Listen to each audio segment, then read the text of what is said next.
Once upon a time, in a kingdom nestled between ancient forests and silver rivers, there lived a king and queen whose love had blessed them with a daughter of rare beauty.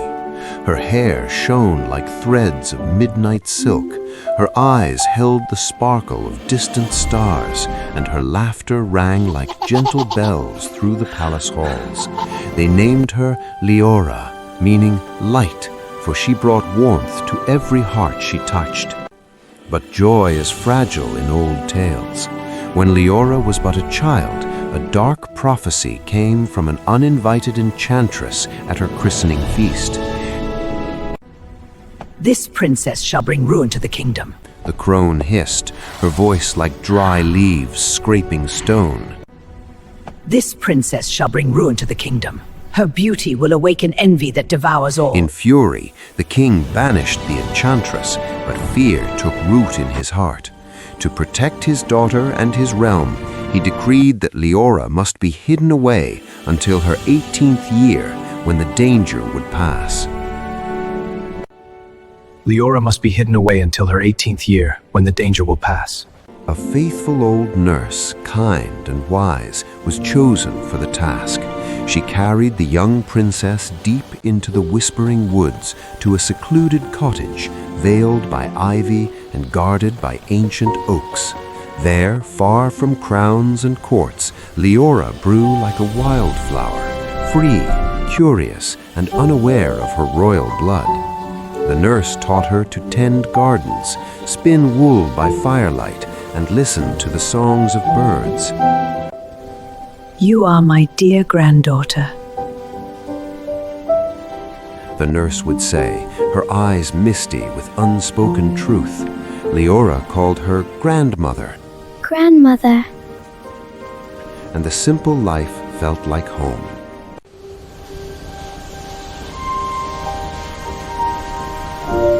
Years flowed like the nearby brook.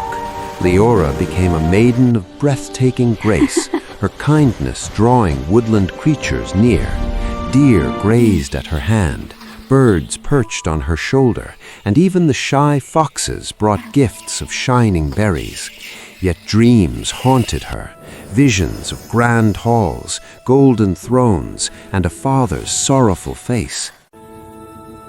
Why do I feel a piece of me is missing?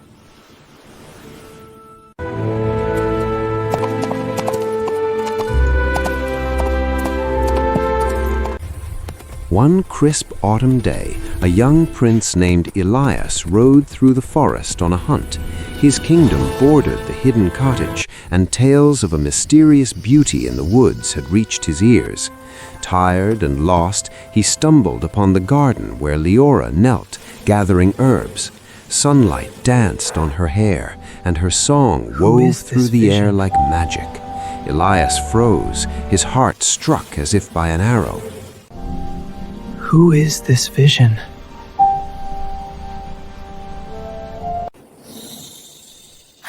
Leora looked up, startled, her cheeks blooming like roses. A stranger in our woods? Grandmother warns of wanderers. But Elias's gentle smile and earnest eyes eased her fear. In my castle, I spent lonely days as heir to a throne, but the forest led me to light. Day after day, he returned in secret, bringing tales of the world beyond. Leora shared her simple joys, the taste of fresh bread, the scent of wildflowers. Love blossomed quietly, like dawn creeping over hills. But secrets cannot stay buried forever. The old nurse fell ill, her strength fading with winter's approach. On her bed, she grasped Leora's hand. My child, the time has come. You are no peasant girl. You are Princess Leora, daughter of King Aldrich, hidden these many years to escape a cruel prophecy. Your father waits, heartbroken, believing you lost. Tears fell as she gave Leora a silver locket with the royal crest. Return now. The danger has passed and your kingdom needs its light. Leora's world shattered and reformed. Joy at her true heritage mingled with sorrow for the simple life she loved and fear for what awaited. How could she leave Elias, who knew her only as the cottage maiden? That night, as snow began to fall, she confided in him beneath the stars. I am a princess, hidden away. Tomorrow, I must go to my father. Elias's face paled. A princess? Then I am unworthy, a mere prince from a neighboring land. But Leora placed her hand on his. You saw my heart, not my crown. That is what matters most. Yet envy stirred in darker corners. The banished enchantress, grown bitter in exile, had watched through scrying pools. Learning the princess lived, she wove a spell of illusion, disguising herself as a traveling crone. She came to the cottage door.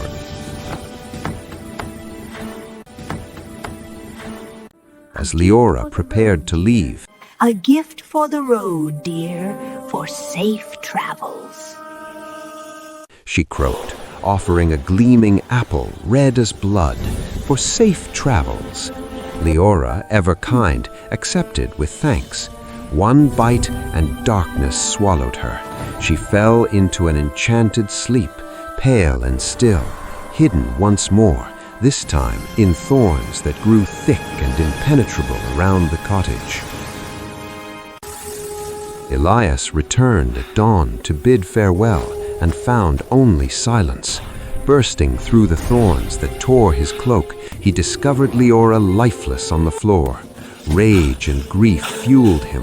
He carried her body through the forest, vowing to find the king and uncover the truth. Days later, weary and bloodied, he reached the palace gates. I bring your lost daughter, and news of foul sorcery! King Aldrich rushed forth, aged beyond his years by loss. Seeing Leora, he wept, recognizing her instantly from the locket. My child, alive after all these years, yet stolen again by a curse.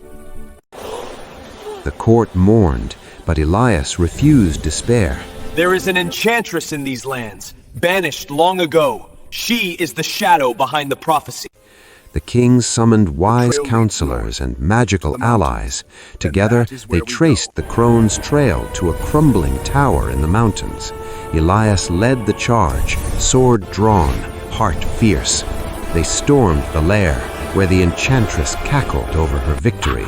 The princess's beauty brought envy, mine. Princess Beauty brought envy, mine. Now the kingdom falls to ruin without her. A fierce battle ensued. Spells flew like lightning, but true love's power proved stronger.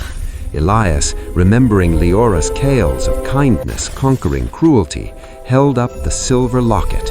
Its light pierced the darkness, weakening the enchantress's magic. With a final cry, she vanished into shadow, her curse broken. Back at the palace, Elias knelt beside Leora and whispered words from their forest days. Do you remember our days in the forest, Leora? The way the sunlight danced through the leaves, just like this candlelight now. Awaken, my light. The world needs your heart. Her eyes fluttered open. Color returned to her cheeks.